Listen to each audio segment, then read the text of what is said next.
Hello everyone, welcome to UPSC kite. आज की date है 26 अगस्त और हम देखेंगे डेली एमसीक्यूज को।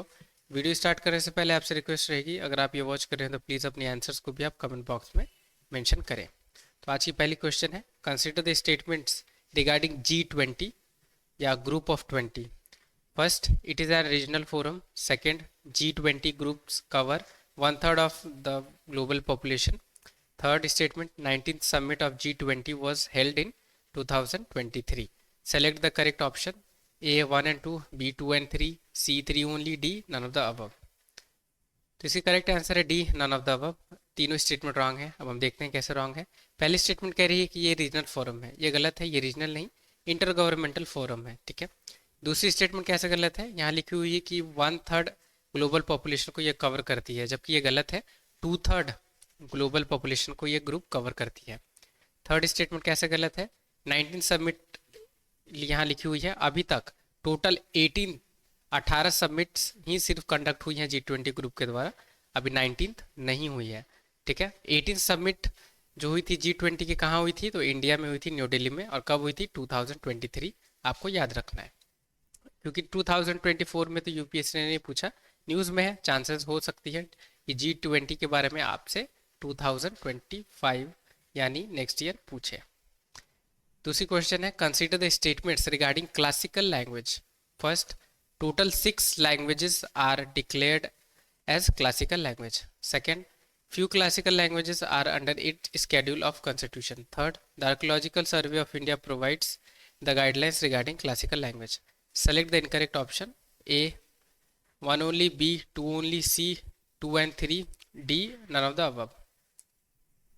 तो इसकी करेक्ट आंसर है सी 2 and 3। तो 2 and 3 ये दोनों स्टेटमेंट रॉन्ग है, सिर्फ फर्स्ट स्टेटमेंट करेक्ट है। तो ये बात सही है कि टोटल 6 लैंग्वेजेस यानी 6 लैंग्वेज है जो डिक्लेयर की गई हैं as a classical language.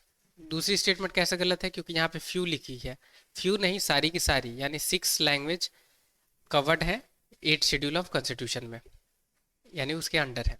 Third statement कैसे गलत है कि आर्कियोलॉजिकल सर्वे ऑफ इंडिया नहीं, ministry of culture guidelines provide करती है क्लासिकल लैंग्वेज के रिगार्डिंग, ठीक है। बढ़ते हैं आगे।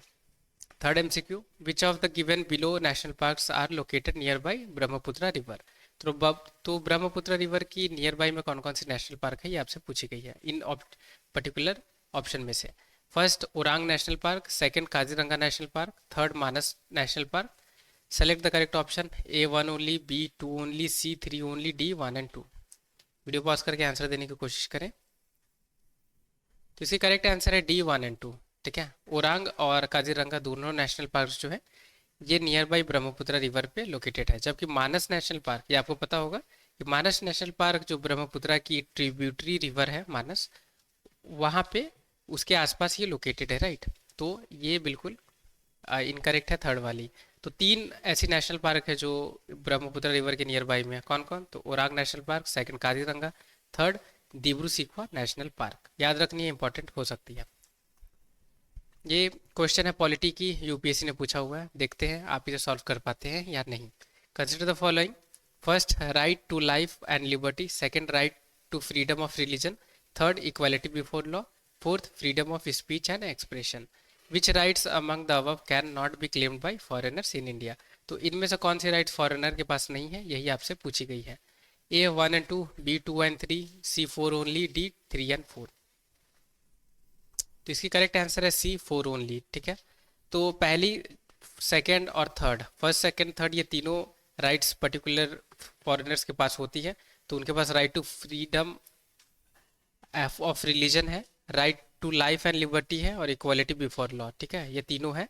जबकि freedom of speech and expression ये उन्हें नहीं मिलती है, इसका फ़ायदा वो नहीं उठा पाते हैं, राइट। ये सिर्फ सिटीजन ऑफ इंडिया के पास है, तो आपको ये ध्यान रखना है। बढ़ते हैं आगे। The Himalayan range is very rich in species diversity. Which one among the following is the most appropriate reason for this phenomena? A, it has a high rainfall that supports vegetative growth. B, it is a confluence of different biogeographical zones. C, exotic and invasive species have not been introduced in this region. D, it has less human interface। तो important question है, environment में UPSC ने इसे पूछ लिया है। ठीक है, इसमें मैं आपको सिखाऊंगा कि लॉजिक कैसे यूज करनी है क्वेश्चन सॉल्व करने के लिए। तो पहले आप ट्राई करिए इसे सॉल्व करने की। तो इसकी करेक्ट आंसर है बी। ठीक है, तो बी इसकी करेक्ट आंसर है। क्यों सबसे ज़्यादा स्पीसीज डाइवर्सिटी है हिमालय रीजन में? क्योंकि वहाँ पे ढेर सारी बायो जियोग्राफिकल जो जोन्स है उन वो मिलती हैं। ठीक है, अब हम देखते हैं इसे लॉजिकली हम कैसे सॉल्व कर सकते हैं। अगर नॉलेज है हमारे पास तो सॉल्व हो जाएगी, अदरवाइज लॉजिक इसमें यूज़ कर सकते हैं।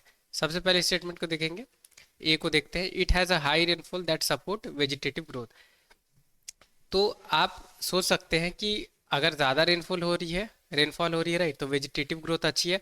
तो इससे ज़रूरी नहीं है कि वेजिटेटिव ग्रोथ ज़्यादा हो तो वहाँ स्पीसीज की डाइवर्सिटी भी ज़्यादा हो राइट। तो ये इलॉजिकल स्टेटमेंट है, आपको दिमाग यूज़ करना होगा। बी स्टेटमेंट तो करेक्ट है। सी स्टेटमेंट आप देखते हैं, exotic and invasive species have not been introduce in this region. तो क्या इसकी अश्योरिटी या गारंटी हम क्या हमें मिल सकती है कि कोई पर्टिकुलर रीजन में कोई एक्सोटिक स्पीसीज या इन्वेजिव स्पीसीज नहीं हो?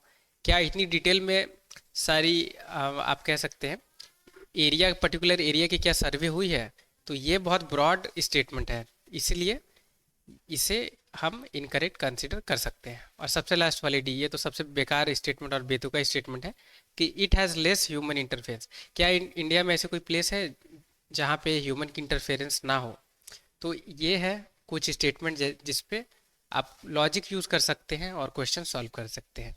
तो 40 to 45% ऐसी क्वेश्चन रहेगी जहां आप लॉजिक यूज़ कर सकते हैं और लॉजिकली आपको सॉल्व करनी होगी। तो लॉजिक आपको अपने अंदर क्रिएट करनी है ताकि आप क्वेश्चन को अलग अलग एंगल से, पर्सपेक्टिव से आप उसे सोच समझ सकें। तो ये वैसे पूछी गई जा चुकी है तो ये दोबारा तो नहीं आएगी, पर इस क्वेश्चन बताने का मेरा मेन मोटो यही था कि मैं आपको थोड़ी सी लॉजिक लगाना समझा सकूं।